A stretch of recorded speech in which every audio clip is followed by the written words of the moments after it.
सिखी, एकता, बहादुरी और इनायत का सफ़र। जब आप दुनिया के बड़े धर्मों के बारे में सोचते हैं तो क्या तस्वीरें उभरती हैं? पुराने मंदिर, सदियों पुराने रस्मों रिवाज, या फिर वो मज़हब जिनकी जड़ें हज़ारों साल पीछे जाती हैं? ईसाइयत, इस्लाम, हिंदू धर्म, बौद्ध धर्म, इन सब ने इंसानियत की तहज़ीब को गढ़ा है। लेकिन एक और बड़ा मज़हब है जो अक्सर दुनिया के टॉप 5 में गिना जाता है और फिर भी कुछ ही सदियों पहले जन्मा। वो है सिख धर्म, या यूं कहें सिखी। एक रास्ता जो पंजाब की मिट्टी में उगा, इंसानियत, बराबरी और खालिस मोहब्बत से सींचा गया। एक राह जो तलवार या तख्त से नहीं, गीत, सेवा और शांति से बनी। चलिए उस राह पर हम और आप साथ साथ चलें। सिख धर्म 15वीं सदी के आखिरी हिस्से में उभरा, उस पंजाब में जहां इस्लामी और हिंदू दुनिया आपस में मिलती भी थी और टकराती भी। उस रोशनी की शुरुआत हुई गुरु नानक से, जिनका जन्म 1459 में हुआ था, लाहौर के पास एक हिंदू परिवार में। मगर उनकी सोच विस्तृत थी, वेदों की गहराई से भी परिचित थे और इस्लाम की सूफियाना रवायतों से भी, रिवाजों और जात पात से उबे हुए थे। एक सुबह ध्यान में गए और 3 दिन बाद लौटे, एक नई रोशनी और हकीकत के साथ। उनके पहले अल्फाज थे, ना कोई हिंदू ना कोई मुसलमान। वो किसी मज़हब को मिटा नहीं रहे थे, बल्कि इंसानियत के उस सच को दिखा रहे थे जो मज़हबों से ऊपर है। गुरु नानक दूर दराज इलाकों की सैर पर निकल पड़े। उनके साथ रहते थे एक मुस्लिम साथी और रबाब बजाने वाले भाई मर्दाना। वो भाषण नहीं देते थे, शब्द गाते थे। उनका लिबास किसी मज़हब से नहीं जुड़ा था, वो सब में थे और किसी में नहीं। उनकी बातों से एक नया कारवां बना, जिसे पश्चिम की तरह धर्म कहना शायद ठीक नहीं। ये एक सिखी थी, सीखने का रास्ता। उनका पैगाम था, ईश्वर एक है, एक ओंकार, ना उसका रूप है ना कोई शक्ल, वो हर जगह है, हमारी हर सांस में। 1529 में अपनी वफात से पहले गुरु नानक ने अपना नूर गुरु अंगद को सौंपा। इसके बाद कुल 10 गुरु हुए, हर एक ने सिखी की दीवार पर एक नई ईंट रखी। इनमें से 5वें गुरु, गुरु अर्जुन देव जी खास थे। उन्होंने सिख गुरुओं और सूफी भक्त कवियों की वाणियाँ इकट्ठा करके आदि ग्रंथ तैयार किया। साथ ही उन्होंने अमृतसर में 4 दरवाज़ों वाला हरमंदिर साहिब, आज जिसे स्वर्ण मंदिर कहा जाता है, बनवाया, जो हर जात, धर्म और तबके के लिए खुला था। मगर यह अमन ज़्यादा देर टिक नहीं सका। मुग़ल सल्तनत के साथ टकराव बढ़ा। गुरु अर्जुन से जोर डाला गया कि या तो इस्लाम कबूल करें या जुर्माना दें, लेकिन उन्होंने इनकार किया। उन्हें शहीद किया गया। यह सिख समुदाय के लिए एक नई सुबह और नया संघर्ष था।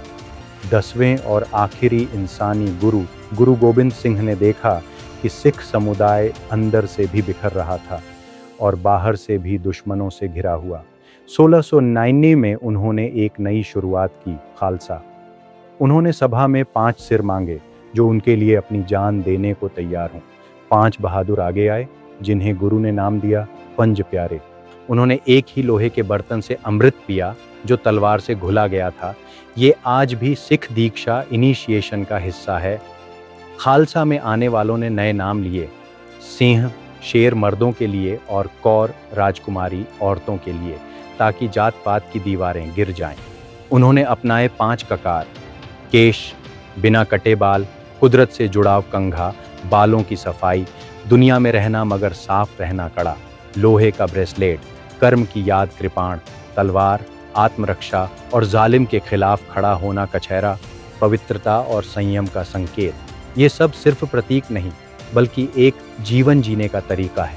गुरु गोबिंद सिंह जी ने अपने जाने से पहले एक अहम फैसला लिया, अब कोई इंसानी गुरु नहीं होगा।